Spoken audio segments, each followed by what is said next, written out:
You get up, walk to the bathroom, close the door, and a few seconds later, he appears, silent, watching, as if he's exactly where he's supposed to be. Many people think it's just curiosity. Others say it's neediness. But the truth goes much deeper. Because for a cat, following you to the bathroom is not random behavior. It's a signal. One of those silent signals that only appear when a specific kind of bond exists. And the most interesting part, while you think he's following you, in his mind, he's doing something completely different. No, he's not there just because he likes you, and it's not only because he wants attention. Cats don't work like that. Unlike dogs, they don't follow out of submission. They follow by choice. And that choice is never impulsive. It's strategic. When a cat decides to accompany you into a small, enclosed, vulnerable space, he's not seeking interaction. He's taking a position. Because within feline instinct, there are moments when any living being is more exposed, and the bathroom is one of those moments. In nature, the instant an animal lowers its guard, even for a few seconds, is the most dangerous moment.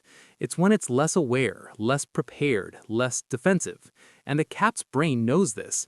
Even inside your home, even in a safe environment, this instinct doesn't disappear. It remains active, silent, automatic. There's a concept in ethology called shared vigilance.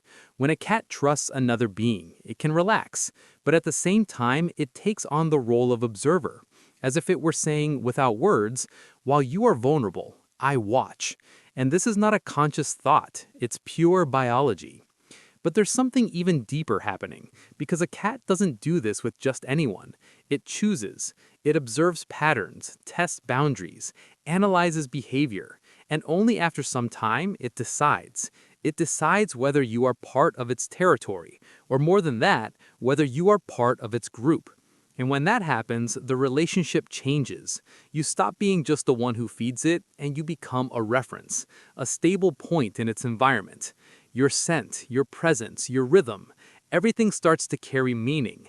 And that's exactly why it shows up in these quiet moments, not by chance, but because this is where the bond reveals itself in its purest form.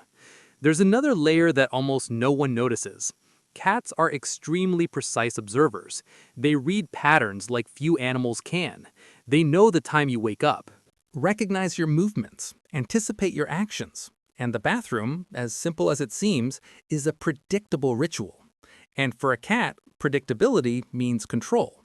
And control means safety. So when he follows you, he's not just accompanying you. He's confirming that the environment is still stable, that everything is as it should be, that you are still part of the system he understands. And if you're starting to see this differently now, imagine how many other behaviors of your cat you've been interpreting on the surface.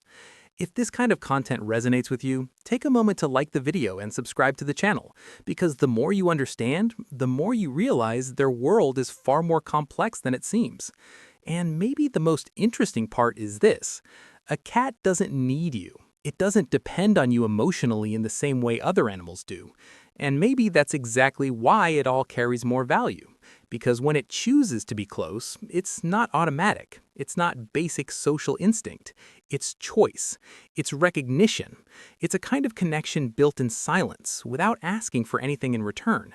So when it appears at the bathroom door, watching, still, attentive, don't see it as intrusion. See it as something rare, a gesture that makes no noise but carries deep meaning. And here is something that can completely change the way you connect with your cat. If you want to strengthen this bond, you don't need to do anything. No calling, no trying to interact, no exaggerated reactions.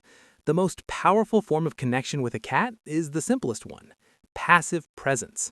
When he's there, just allow it. Continue what you're doing. Breathe normally. Keep the environment calm. Don't turn that moment into stimulation, turn it into stability. Because for a cat, safety doesn't come from what you do, it comes from what you don't disrupt. And it's in that silent space, without pressure, without expectation, that the bond becomes truly unbreakable.